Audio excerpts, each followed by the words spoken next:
Dewa Obat Terkuat. Bab 179.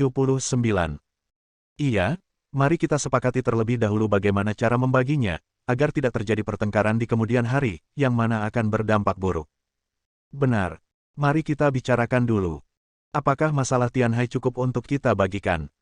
Karena kita bekerja sama, kita mengambil risiko bersama, dan imbalannya tentu saja akan sebanding dengan upaya yang dilakukan. Tuan Nan, bagaimana menurut Anda?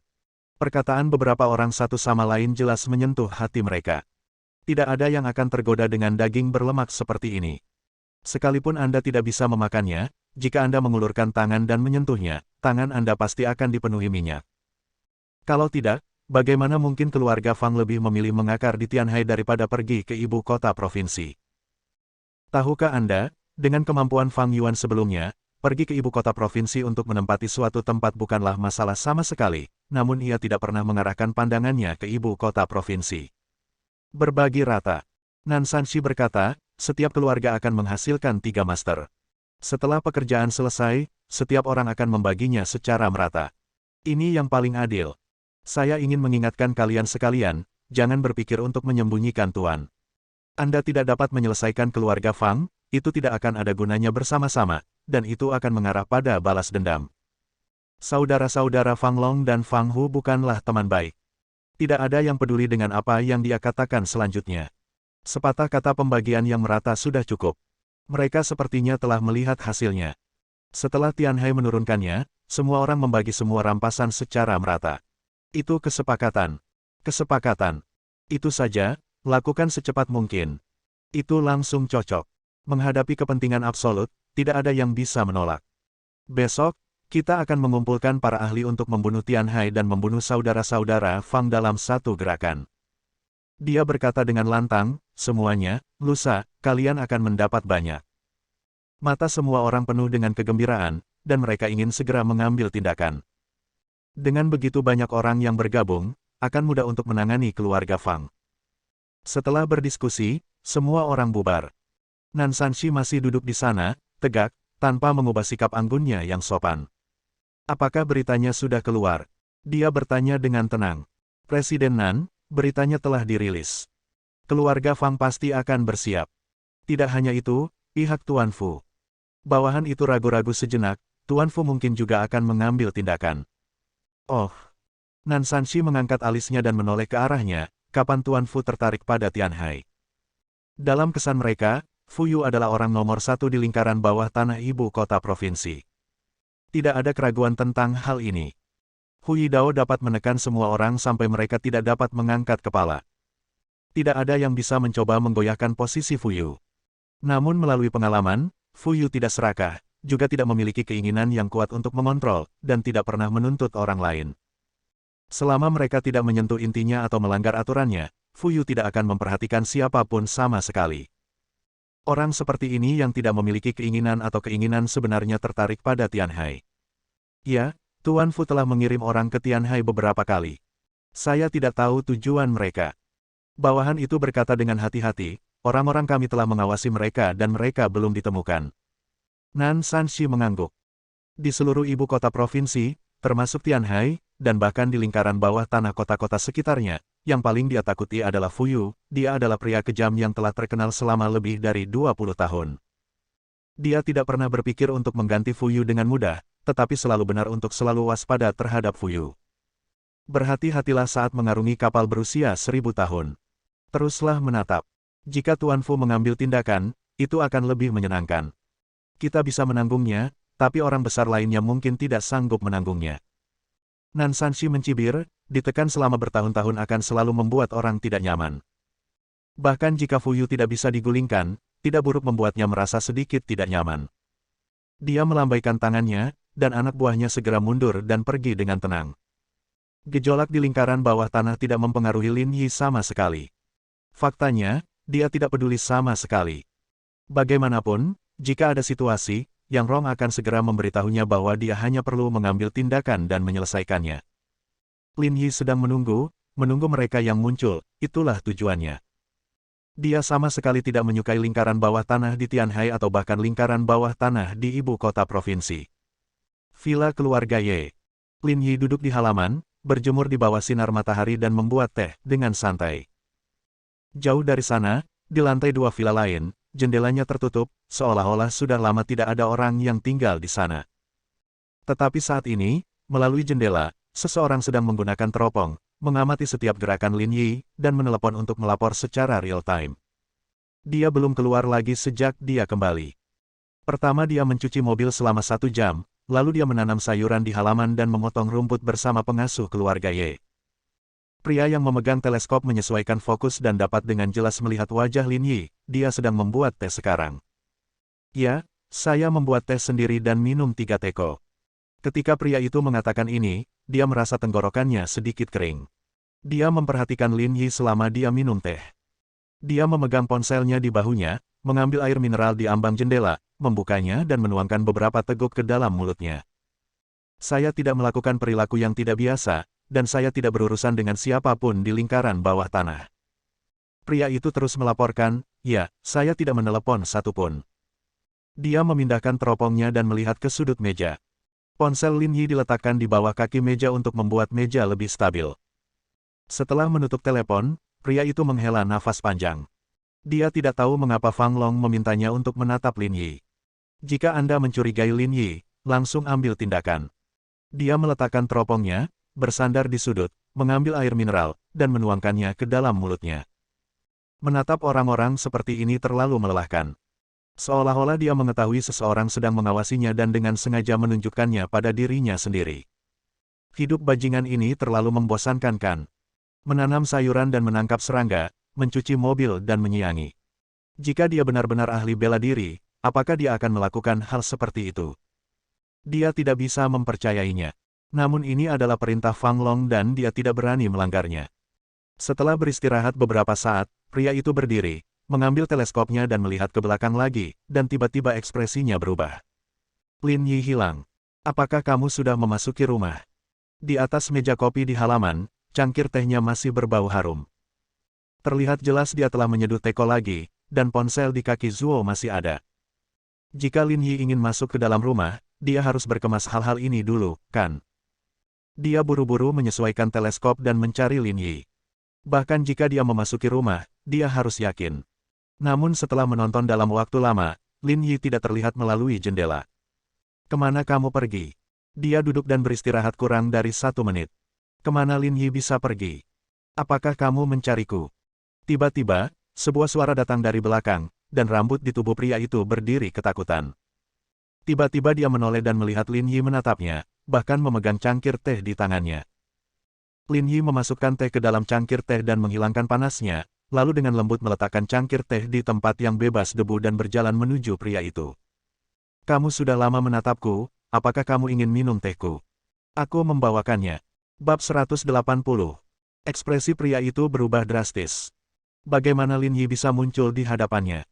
Dalam waktu singkat ini, Lin Yi tiba di sini dari villa keluarga Ye. Tidak, bagaimana dia menemukan dirinya sendiri? Pria itu menarik napas dalam-dalam, apa yang kamu bicarakan?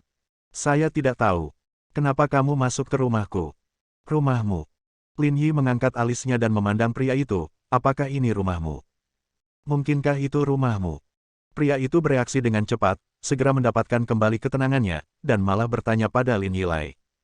Bagus. Lin Yi berkata dengan ringan, ini benar-benar rumahku. Saya telah membeli semua villa di sekitar keluarga Ye, tahukah Anda? Dia memandang pria itu seperti orang bodoh. Villa-villa lain di sekitar villa keluarga Ye awalnya dibeli oleh orang lain, tetapi sekarang semuanya dimiliki oleh Lin Yi.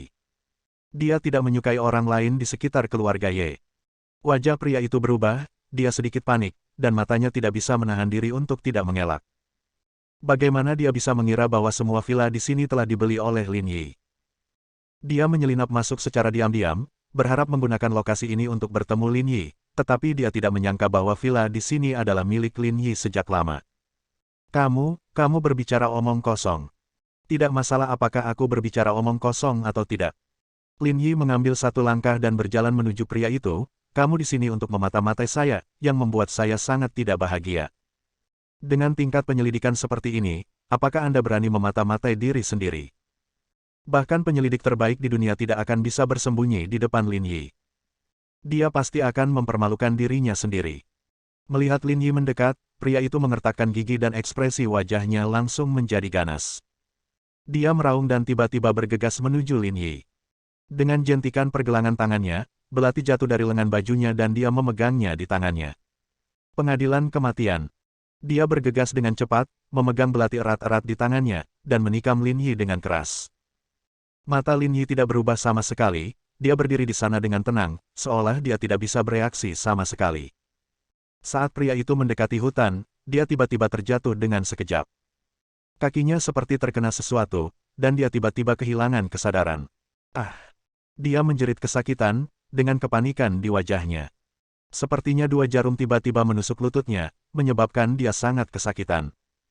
Tapi Lin Yi tidak bergerak sama sekali. Dia berlutut, seluruh tubuhnya gemetar, dan butiran keringat tiba-tiba muncul di dahinya. "Kenapa kamu tidak membunuhku?" Lin Yi masih berdiri di sana dan berkata dengan tenang, "Saya berdiri di sini, tapi saya tidak bergerak." Pria itu mengertakkan gigi dan menegang. Jarumnya sepertinya telah menghilang. Dia melirik ke arah kakinya dan melihat dua titik merah di lututnya. Apa sebenarnya metode ini? Sangat mengerikan. "Kamu, siapa kamu?"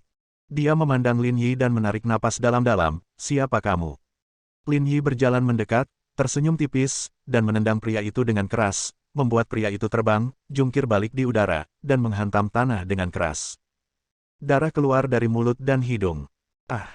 Dia menjerit, tidak bisa bergerak, dan anggota tubuhnya seperti patah. "Siapa yang memintamu untuk datang?" Lin Yi berkata. Kamu tidak mau tahu." Pria itu menatap Lin Yi dengan wajah galak, sedikit kegilaan di matanya. Pada saat itu, ekspresi Lin Yi berubah.